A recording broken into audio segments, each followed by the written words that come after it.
नमस्कार। आज हम बात करेंगे गीता के 11वें अध्याय के श्लोक क्रमांक 9, 10, 11, 12, 13, 14 एवं 15 के बारे में। एवं मुक्त्वा ततो राजन महायोगेश्वरो हरिः दर्शयामास पार्थाय परमम रूपमैश्वरम। संजय ने कहा, हे राजा, इस प्रकार कहकर महायोगेश्वर भगवान ने अर्जुन को अपना विश्व रूप दिखलाया। अनेक वक्त्र नयनम अनेकाद्भुत दर्शनम अनेक दिव्याभरणम दिव्यानेको द्यतायुधम दिव्य माल्याम्बरधरम दिव्य गंधानुलेपनम सर्वाश्चर्यमयम देवमनंतम विश्वतोमुखम। अर्जुन ने उस विश्व रूप में असंख्य मुख, असंख्य नेत्र तथा असंख्य आश्चर्यमय दृश्य देखे। यह रूप अनेक दैवी आभूषणों से अलंकृत था और अनेक दैवी हथियार उठाए हुए था। यह दैवी मालाएं तथा वस्त्र धारण किए था और उस पर अनेक दिव्य सुगंधियां लगी थीं। सब कुछ आश्चर्यमय, तेजमय, असीम तथा सर्वत्र व्याप्त था। तात्पर्य: इन दोनों श्लोकों में अनेक शब्द का बारंबार प्रयोग हुआ है, जो यह सूचित करता है कि अर्जुन जिस रूप को देख रहा था उसके हाथों, मुखों, पांवों की कोई सीमा न थी। ये रूप सारे ब्रह्मांड में फैले हुए थे, किंतु भगवत कृपा से अर्जुन उन्हें एक स्थान पर बैठे बैठे देख रहा था। यह सब कृष्ण की अचिंत्य शक्ति के कारण था। दिवि सूर्य सहस्रस्य भवेद्युगपदुत्थिता यदि भाः सदृशी सा स्याद्भासस्तस्य महात्मनः। यदि आकाश में हजारों सूर्य एक साथ उदय हों तो उनका प्रकाश शायद परम पुरुष के इस विश्व रूप के तेज की समता कर सके। तात्पर्य: अर्जुन ने जो कुछ देखा वह अकथ्य था, तो भी संजय धृतराष्ट्र को उस महान दर्शन का मानसिक चित्र उपस्थित करने का प्रयत्न कर रहा है। न तो संजय वहाँ था, न धृतराष्ट्र, किंतु व्यासदेव के अनुग्रह से संजय सारी घटनाओं को देख सकता है।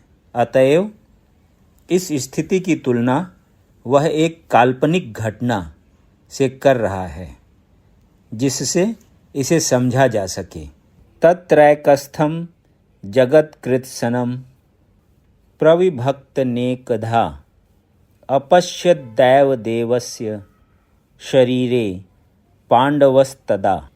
उस समय अर्जुन भगवान के विश्व रूप में एक ही स्थान पर स्थित हजारों भागों में विभक्त ब्रह्मांड के अनंत अंशों को देख सका।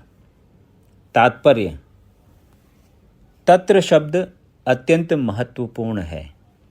इससे सूचित होता है कि जब अर्जुन ने विश्व रूप देखा, उस समय अर्जुन तथा कृष्ण दोनों ही रथ पर बैठे थे।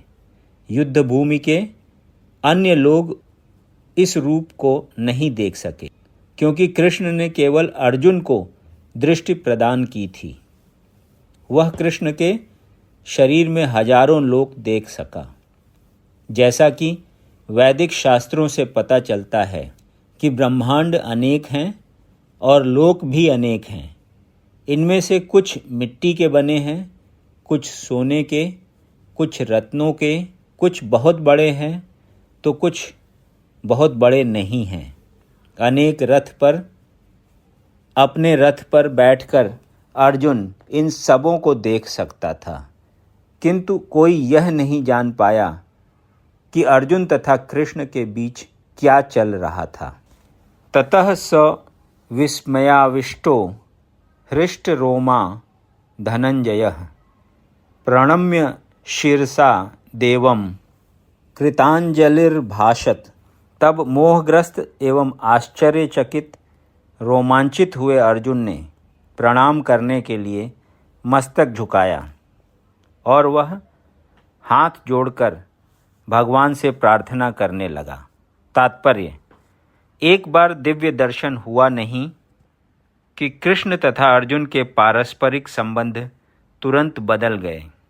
अभी तक कृष्ण तथा अर्जुन में मैत्री संबंध था, किंतु दर्शन होते ही अर्जुन अत्यंत आदरपूर्वक प्रणाम कर रहा है और हाथ जोड़कर कृष्ण से प्रार्थना कर रहा है। वह उनके विश्व रूप की प्रशंसा कर रहा है। इस प्रकार अर्जुन का संबंध मित्रता का न रहकर आश्चर्य का बन जाता है। बड़े बड़े भक्त कृष्ण को समस्त संबंधों का आधार मानते हैं। शास्त्रों में 12 प्रकार के संबंधों का उल्लेख है और ये सब कृष्ण में निहित हैं। यह कहा जाता है कि वे दो जीवों के बीच, देवताओं के बीच या भगवान तथा भक्त के बीच के पारस्परिक आदान प्रदान होने वाले संबंधों के सागर हैं। यहाँ पर अर्जुन आश्चर्य संबंध से प्रेरित हैं और उसी में वह अत्यंत गंभीर तथा शांत होते हुए भी अत्यंत आह्लादित हो उठा। उसके रोम खड़े हो गए और वह हाथ जोड़कर भगवान की प्रार्थना करने लगा। निस्संदेह वह भयभीत नहीं था, वह भगवान के आश्चर्यों से अभिभूत था। इस समय तो उसके समक्ष आश्चर्य था और उसकी प्रेमपूर्ण मित्रता आश्चर्य से अभिभूत थी। अतः उसकी प्रतिक्रिया इस प्रकार हुई। अर्जुन उवाच पश्यामि देवांस्तव देवदेहे सर्वांस्तथा भूतविशेष संघान ब्रह्माण्डमीशं कमलासनस्थ मृषींश्च सर्वानुरगांश्च दिव्यान। अर्जुन ने कहा, हे भगवान कृष्ण, मैं आपके शरीर में सारे देवताओं तथा अन्य विविध जीवों को एकत्र देख रहा हूँ। मैं कमल पर आसीन ब्रह्मा, शिवजी तथा समस्त ऋषियों एवं दिव्य सर्पों को देख रहा हूँ। तात्पर्य: अर्जुन ब्रह्मांड की प्रत्येक वस्तु देखता है, अतः वह ब्रह्मांड के प्रथम प्राणी ब्रह्मा को तथा उस दिव्य सर्प को, जिस पर गर्भोदकशायी विष्णु ब्रह्मांड के अधोतल में शयन करते हैं, देखता है। इस शेष सैया पर नाग को वासुकी भी कहते हैं। अन्य सर्पों को भी वासुकी कहा जाता है। अर्जुन गर्भोदकशायी विष्णु से लेकर कमल लोक स्थित ब्रह्मांड के शीर्षस्थ भाग को, जहाँ ब्रह्मांड के प्रथम जीव ब्रह्मा निवास करते हैं, देख सकता है।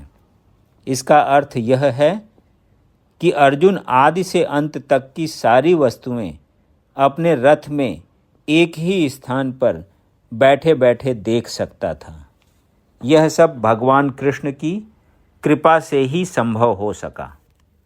यदि आपको ये वीडियो पसंद आया तो इसे लाइक करें और ऐसे ही अन्य वीडियोज़ को सुनने के लिए इस चैनल को सब्सक्राइब करें।